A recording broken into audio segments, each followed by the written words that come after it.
The scapula, or shoulder blade, is a major bony component of the shoulder and functions to connect the upper extremity with the trunk of the body.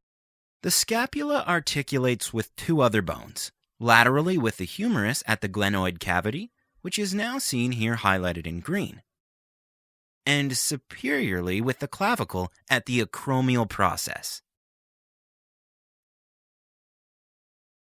In this short tutorial, we will list the anatomical features of the scapula. First, the angles. They are the superior angle and the inferior angle. Next are the borders of the scapula. The medial border, which is the longest and faces the vertebral column. The lateral border, this is the border of the scapula facing the humerus. And the superior border, which is the shortest and thinnest. Moving on to the bony features of the scapula, and as you can imagine, given its unique shape, there are many. On the anterior surface, there is the subscapular fossa. This is a broad concavity found on the ventral surface of the scapula and serves as an attachment point for the subscapularis muscle. On the posterior surface is the spine of the scapula, which lies between the next two structures we are going to talk about. The supraspinous fossa, which extends from above the spinous process to the superior border of the scapula.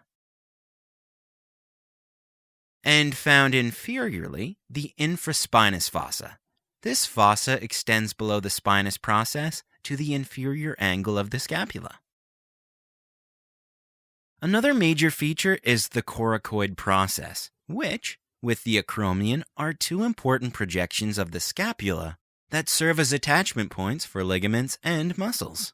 Not to mention that they protect some of the more fragile structures found on the shoulder joint. Finishing off our tour of the scapula, we note the supraglenoid tubercle. This is a small projection found at the superior margin of the glenoid cavity. Remember this. The supraglenoid tubercle is the origin point of the long head of the biceps. On the inferior margin of the glenoid cavity, you will find the infraglenoid tubercle. This is also an important landmark to remember, since the long head of the triceps arises from this structure. This video is more fun than reading a textbook, right? If you want more videos, interactive quizzes, articles, and an atlas of human anatomy, click on the Take Me to KenHub button. It is time to say goodbye to your old textbooks and say hello to your new anatomy learning partner, KenHub. See you there!